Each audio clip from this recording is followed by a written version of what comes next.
Queridos hermanos, buenos días. Perdonen la interrupción del video anterior, el 2:59 en Hebreos 7:5, pero vamos a continuar con el 2:59, video 2:59, parte 2, continuando, y rogando me perdonen la interrupción.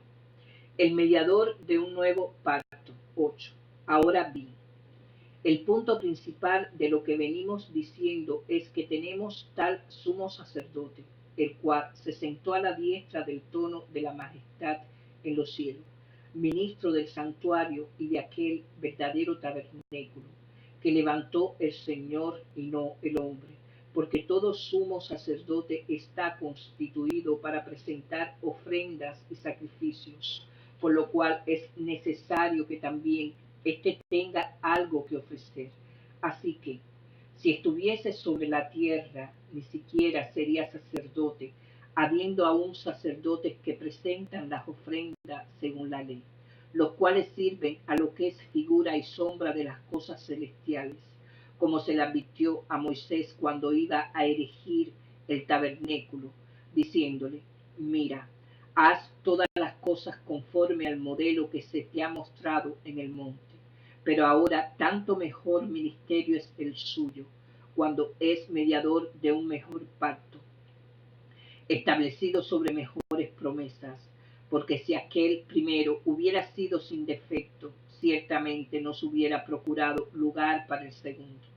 Porque reprendiéndolos dice: he aquí vienen días, dice el Señor, en que estableceré con la casa de Israel y la casa de Judá un nuevo pacto, no como el pacto que hice con sus padres el día que los tomé de la mano para sacarlos de la tierra de Egipto. Por ello no permanecieron en mi pacto, y yo me desentendí de ellos, dice el Señor. Por lo cual, este es el pacto que haré con la casa de Israel. Después de aquellos días, dice el Señor, pondré mis leyes en la mente de ellos, y sobre su corazón las escribiré.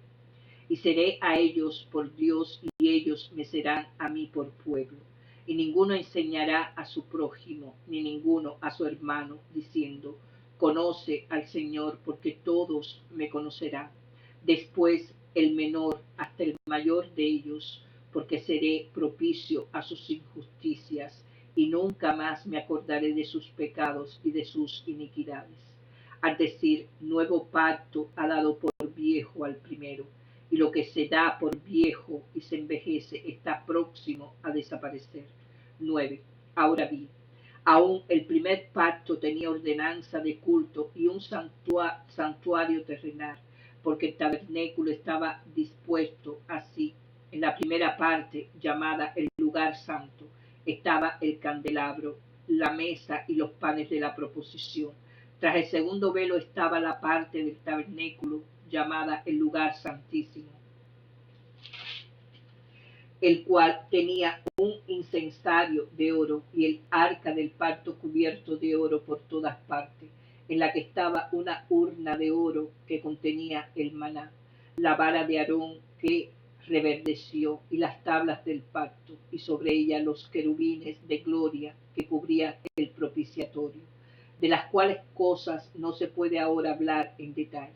Y así dispuestas estas cosas, en la primera parte del tabernáculo entran los sacerdotes continuamente para cumplir los oficios del culto, pero en la segunda parte solo el sumo sacerdote una vez al año, no sin sangre, la cual ofrece por sí mismo y por los pecados de ignorancia del pueblo, dando el Espíritu Santo a entender con esto que aún no se ha manifestado el camino al lugar santísimo, entre tanto que la primera parte del tabernáculo estuviese en pie, lo cual es símbolo para el tiempo presente, según el cual se presentan ofrendas y sacrificios que no pueden hacer perfecto en cuanto a la conciencia al que practica ese culto, ya que consiste solo de comidas y bebidas, de diversas abluciones y ordenanzas acerca de la carne, impuestas hasta el tiempo de reformar las cosas. Pero estando ya presente Cristo, sumo sacerdote de los bienes venideros, por el más amplio y más perfecto tabernáculo, no hecho de manos, es decir, no de esta creación, y no por sangre de machos cabríos ni de becerros, sino por su propia sangre.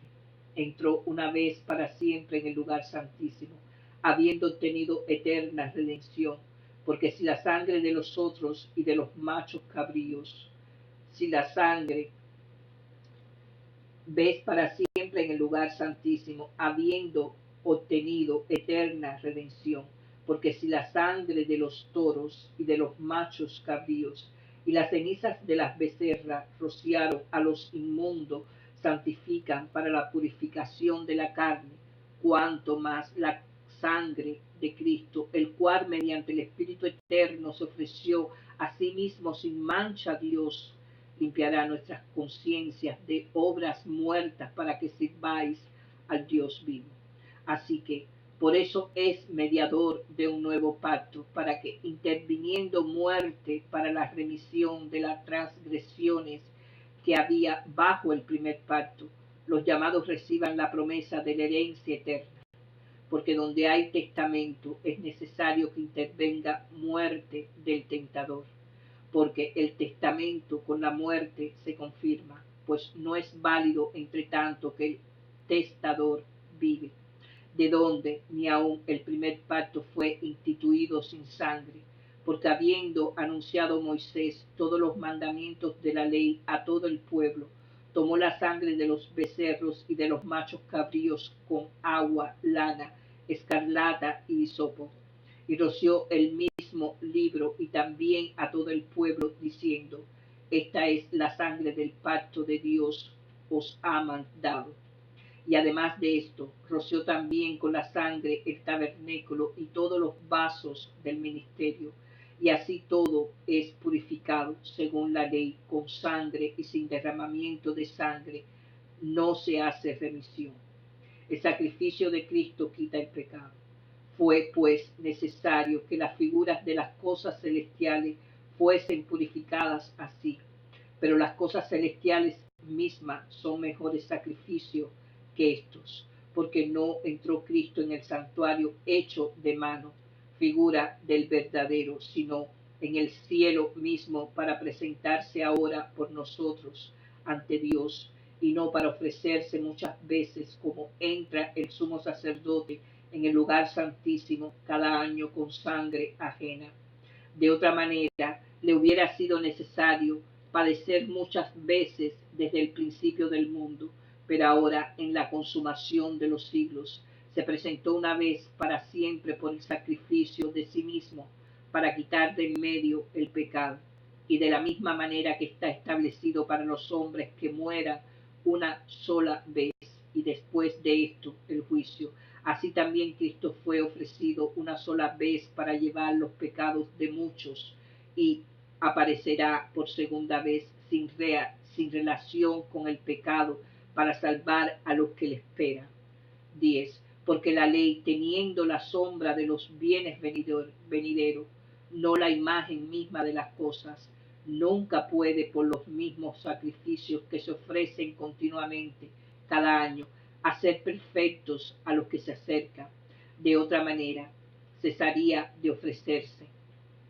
Pues lo que tributa este culto, limpios una vez, no tendrían ya más conciencia de pecado, pero en estos sacrificios cada año se hace memoria de los pecados, porque la sangre de los toros y de los machos cabríos no pueden quitar los pecados, por lo cual, entrando en el mundo, dice: sacrificio y ofrenda no quisisteis, mas me preparaste cuerpo.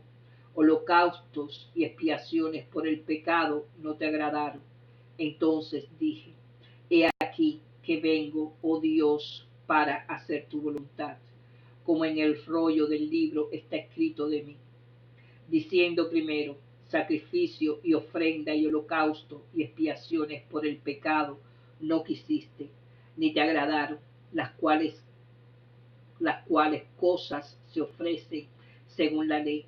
Y diciendo luego: he aquí vengo, oh Dios, para hacer tu voluntad. Quita lo primero para establecer esto último. En esa voluntad somos santificados mediante la ofrenda del cuerpo de Jesucristo, hecha una vez para siempre.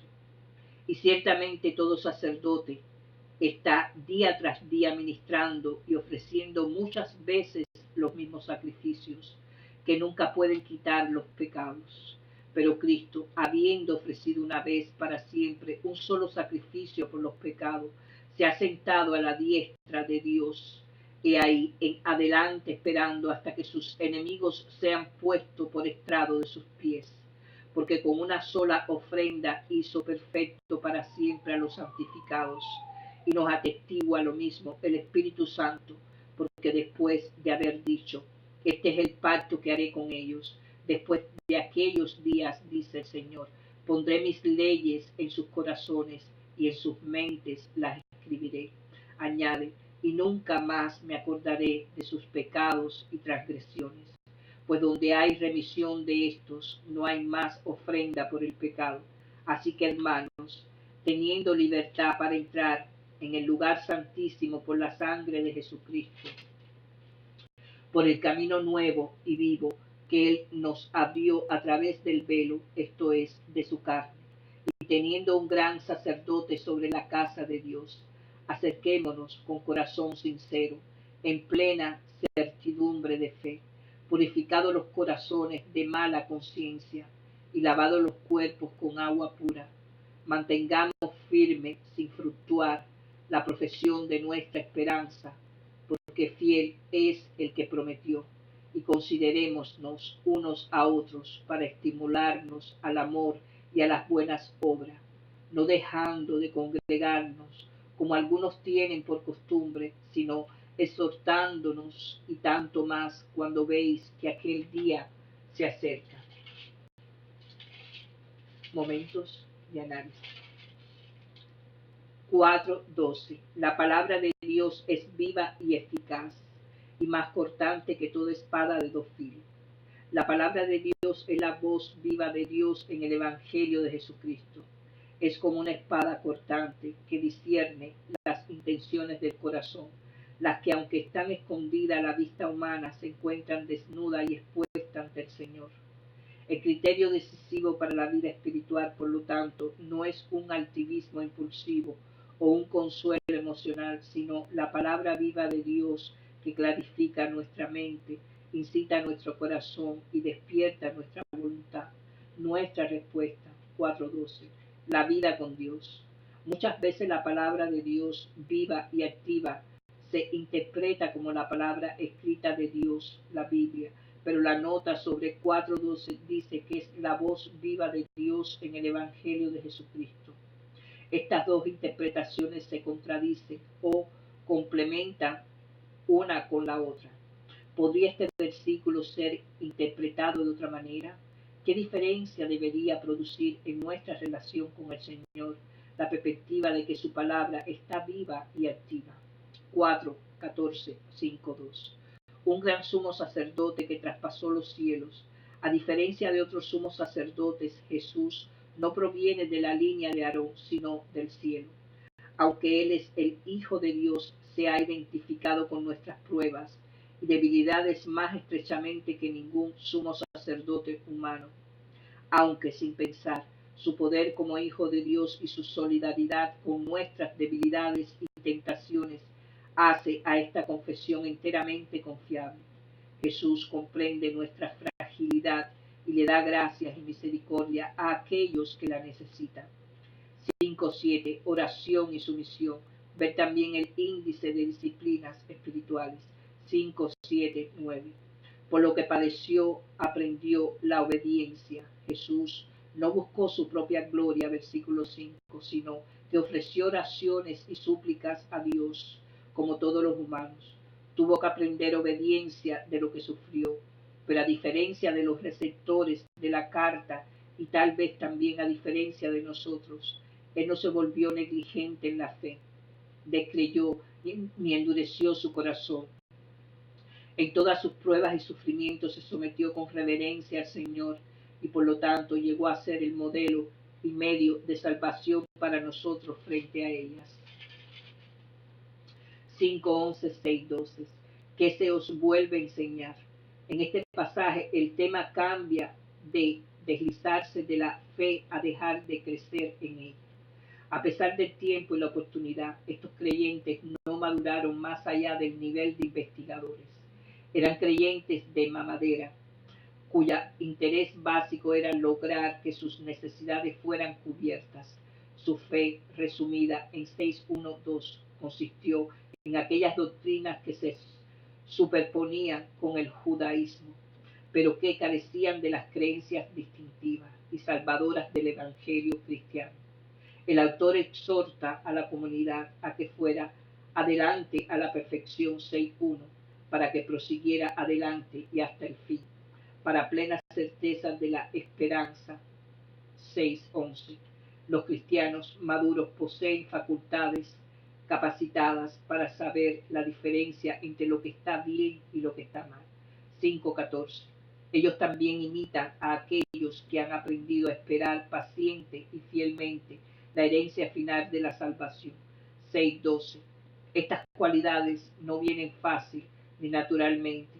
La formación espiritual consiste en la capacitación. La palabra en 5.12 tiene la connotación de entrenamiento atlético, constancia y discernimiento de lo recto. 5.12. 6.4.6. Es imposible que sean otra vez renovados. Este pasaje 10.26 con frecuencia resulta dificultoso para los lectores. La intención de estos pasajes es recordarnos sin ambigüedad, sino pastoralmente, que aquellos que renuncian al Evangelio ya no pueden ser perdonados más. La apostasía nos separa de la cruz, que es el único medio por el cual los pecados pueden ser perdonados. La intención de estos pasajes no es hacernos dudar de la salvación, sino advertirnos que la apatía espiritual nos puede llevar a la apostasía, igual que al ascender la montaña, donde la posibilidad de caer hace que uno sea un escalador más cuidadoso.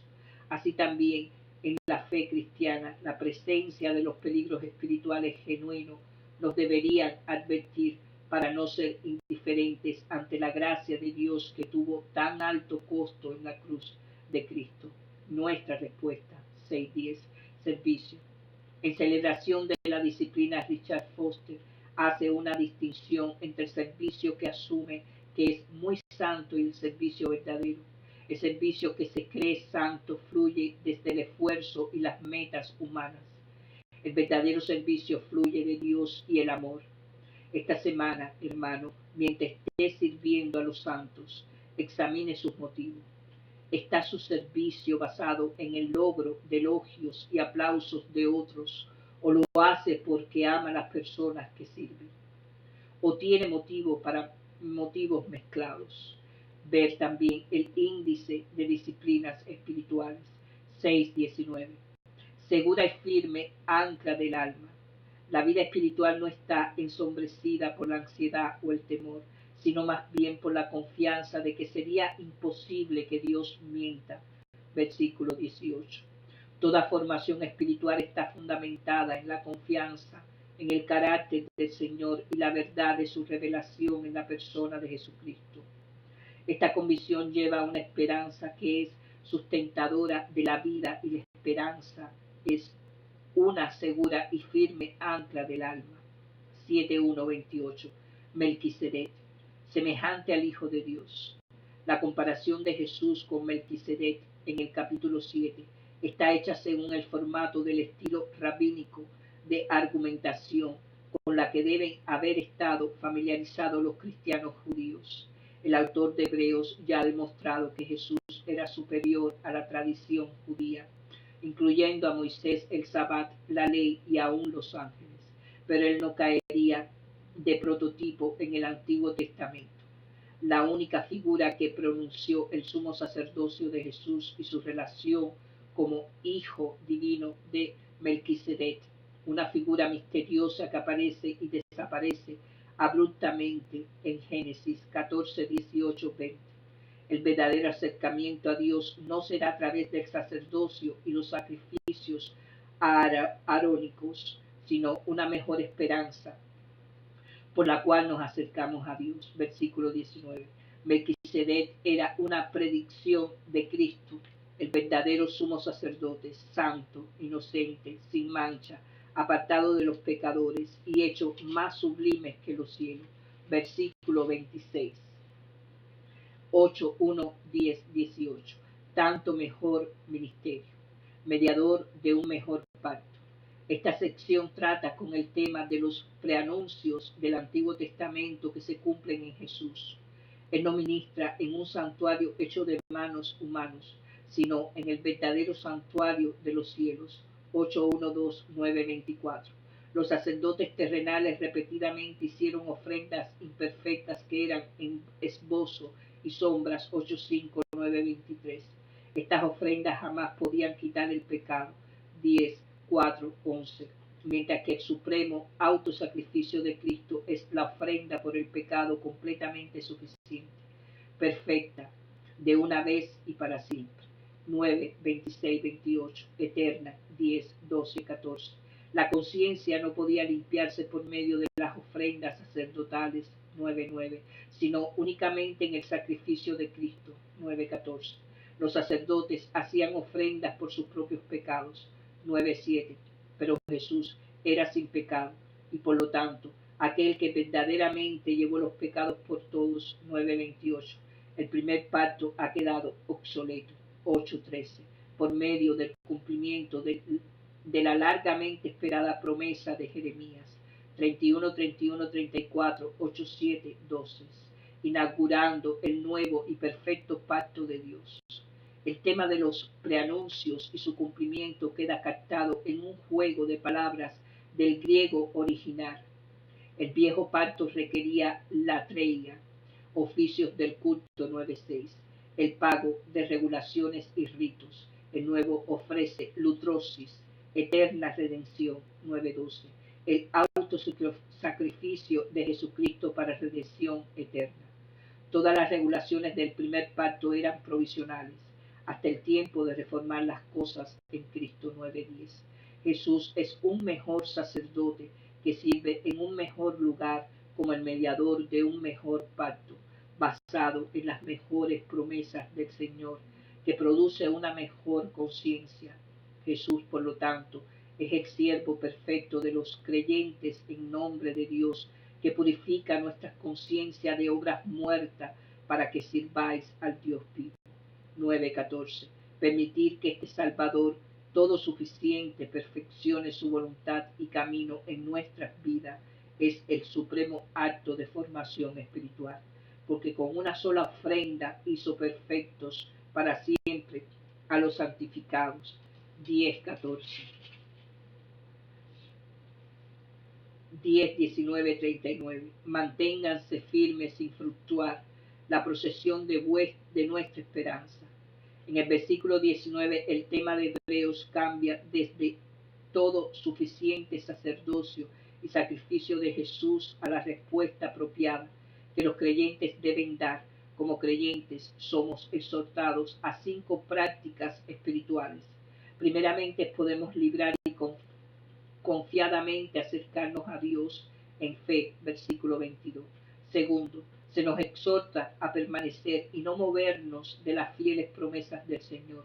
Versículo 23. Tercero, debemos alentarnos constantemente unos a otros al mayor y a las buenas obras. Versículo 24. Cuarto, debemos comprometernos a congregarnos regularmente en compañerismo. Versículo 25.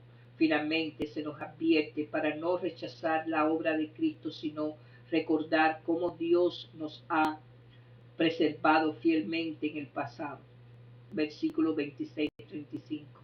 El rechazo de estas exhortaciones lleva al apocamiento espiritual y la perdición, mientras que seguirlas da como resultado la persistencia espiritual y la preservación del alma. Versículo 39.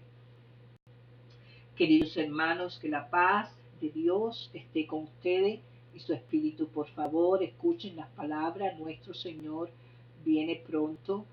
Reciban las palabras, ayunen, mediten, busquen de la presencia divina de nuestro Señor. Amén. Dios te ama.